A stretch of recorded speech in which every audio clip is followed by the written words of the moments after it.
won't do that and you want to turn your crops into food, then you won't get any subsidy at all. There's also a guy on there involved in the shipping industry, the container shipping industry, who's telling the video that they've been told to sit on goods and not move them on.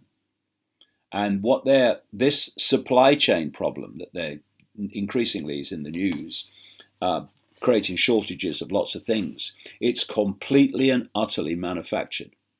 And they are creating on purpose food shortages because the more they can create dependency on government for the basics, the more control they're going to have. That's the idea. And DHL, the delivery company, warns global supply chain disruptions to persist next year. The complex web of seaports, container ships, and trucking companies that move goods worldwide remain deeply tangled. More than 18 months since the virus pandemic forced governments to shut down their economies. Well, they didn't force them at all. And it's disrupted global supply chains. And the emergence of the Delta variant has mestatalized into more logistical hell for shippers. No, it's not. That's all lies. It's being coldly calculated to create the shortages, to create more control, more fear, more divide and rule.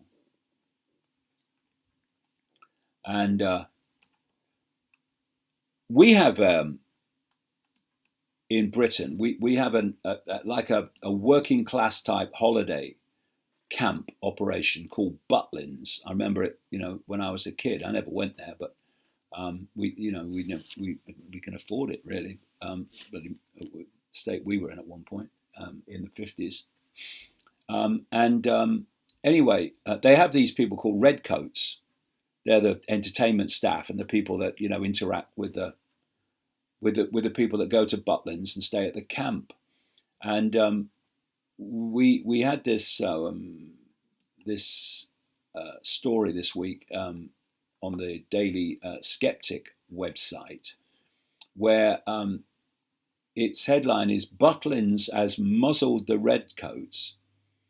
Not so much Hi-de-Hi," which is a holiday camp comedy from some time back on British television. Not so much Hi-de-Hi as Low-de-Low.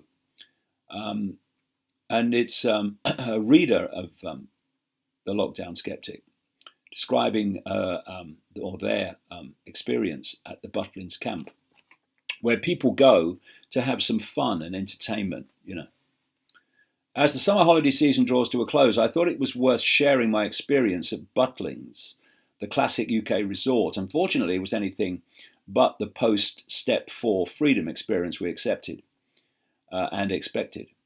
I visited Butlins last year in August 2020 and couldn't help but feel sorry for them. Here was a business clearly struggling to squeeze together whatever it could of the ludicrous government-mandated situation.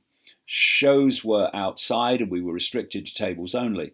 You'd see more dancing in present-day Afghanistan. So I was keen to enjoy a fully unrestricted experience when we returned in 2021, but I was wrong. This is COVID insanity that is being described here. Butlins has hit a new low-de-low as mandated face masks for all staff seemingly forever. By all staff, I mean all staff, including redcoats. For those unfamiliar with the holiday camp experience, the redcoats are the entertainment team, multi-talented, relentlessly joyous, and an intrinsic part of the Butlins experience. Except in 2021, they wear grey rags across their faces. The mask has become an official part of the uniform, so there are no smiles, no laughter, and little communication. This is exactly the plan for the population. It's why they've introduced them. Butlins has just opened Studio 36 at their Bognor Regis resort, a huge aircraft hangar-sized entertainment space with a ceiling so high you could stack double-decker buses in it.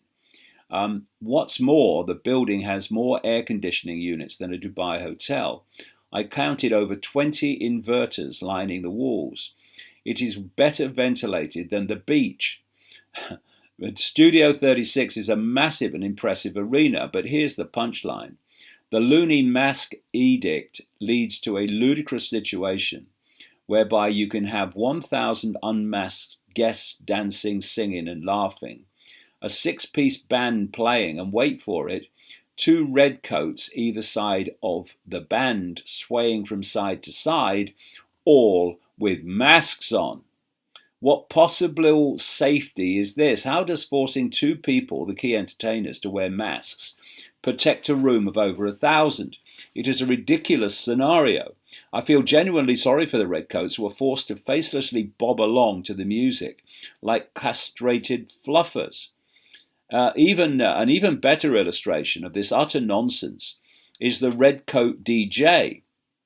The result is a nightclub scenario with hundreds of holidaymakers disco dancing away, and the DJ is masked. Masked! The staff member is allowed only to take their mask off to introduce the next song, and then they must put it back on. I would love to have been a fly on the wall when the Butlin senior management clowns came up with this. Utter lunacy. Enter a shop, a restaurant, a bar, children's activity, and there are no smiles, just a dark, groaning greyness.